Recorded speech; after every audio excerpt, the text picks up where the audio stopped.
इस जेल में एक बहुत ही यो नियम है कि अंदर के सभी कैदियों को नंगे पैर रहना पड़ता है, जबकि जेल के गार्ड बहुत मोटे रबर के जूते पहनते हैं, क्योंकि जेल के फर्श में 10,000 वोल्ट की उच्च वोल्टेज बिजली लगाई गई है। जैसे ही कोई कैदी अनुशासन का पालन नहीं करता, सभी कैदियों को उच्च वोल्टेज बिजली से पैर धोने की सजा मिलती है। इतना ही नहीं, हर रात के सोने के समय कैदियों को अपनी कोठरी में वापस जाना होता है और जब लाल बत्ती जलती है तो फर्श पर उच्च वोल्टेज बिजली चालू हो जाती है, जिससे कैदी आधी रात को जेल से भाग न सके। खाना पीना और अन्य सभी जरूरतें केवल कोठरी में ही पूरी की जा सकती है। खाना कोठरी में एक पाइप के माध्यम से तरल आहार के रूप में दिया जाता है, जबकि नहाना कुछ अलग होता है। कई बड़े आदमी बिना शर्ट के एक बंद कमरे में खड़े हो जाएं और उन्हें खुद कुछ नहीं करना होता, बस ऊपर से आने वाली पानी की फुहार का इंतजार करना होता है। ये आदमी नहीं चाहता था कि वह अपनी पूरी जिंदगी यहाँ फंसा रहे, इसलिए उसने यहाँ से भागने का एक साहसी विचार जन्म दिया। उस दिन उसने अचानक देखा कि जब भी नए कैदियों को लाया जाता है तो इस जेल में केवल 3 गार्ड ही उनकी देखभाल के लिए होते हैं। उसने यह भी देखा कि कैदियों को लाने वाला लिफ्ट प्लेटफॉर्म जमीन को नहीं छूता। इसका मतलब है कि प्लेटफॉर्म उच्च वोल्टेज बिजली से जुड़ा नहीं है। आदमी को एहसास हुआ कि नए कैदियों के आने का समय जेल से भागने का सबसे अच्छा मौका है। कैदी ने यह भी देखा कि सार्वजनिक शौचालय की पानी की पाइपलाइन को नुकसान हो सकता है। उसने एक धारदार चाकू घिसकर पाइपलाइन को नुकसान पहुंचाने की योजना बनाई। जब पानी जमीन पर बहेगा तो नीचे की उच्च वोल्टेज बिजली शॉर्ट सर्किट हो जाएगी, लेकिन अकेले उसके लिए जेल से भागना मुश्किल था। इसलिए उसने एक अन्य कैदी बूढ़े बाई से मदद मांगी और वादा किया कि अगर वे सफलतापूर्वक भाग निकले तो वह अपनी आधी संपत्ति दे।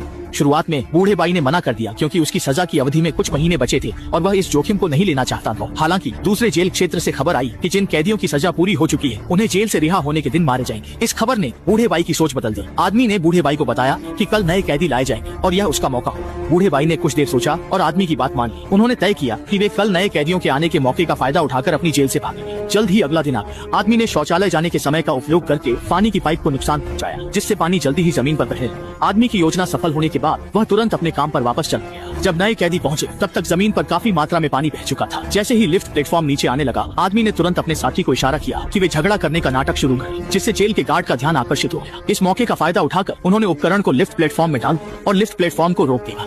गार्ड वापस नहीं आ सके। तब सभी ने कार्रवाई शुरू कर दी। कुछ लोग सीधे प्लेटफॉर्म पर कूद गए और बैरियर को खींचकर नीचे गिरा दिया। नए आए कैदी ने जमीन पर इलेक्ट्रिक बैटन उठाई और गार्ड को गिरा दिया। प्लेटफॉर्म पर अन्य गार्ड्स को लगा कि वे नियंत्रण खो देंगे, इसलिए उन्होंने तुरंत अपने सहयोगियों को उच्च वोल्टेज चालू करने के लिए कहा। जेल के बॉस ओल्ड हाइट ने यह सुनकर सभी को मेज पर कूदने के लिए कहा, लेकिन कुछ कैदी चल रहे थे और सीधे बिजली के झटके से गिर गए, लेकिन जमीन पानी में डूब गई। उच्च वोल्टेज अंततः शॉर्ट सर्किट हो गया। अब गार्ड्स के पास उच्च वोल्टेज की मदद नहीं थी। वे इन कैदियों के सामने बिल्कुल भी टिक नहीं सके और कुछ ही समय में उन्हें हरा दिया गया। जेल के बॉस ने तुरंत कैदियों को लेकर इस जेल से बाहर निकलने की कोशिश की। सभी कैदी एक साथ जेल से बाहर निकलने लगे और जेल के बाहर की ओर भागने लगे।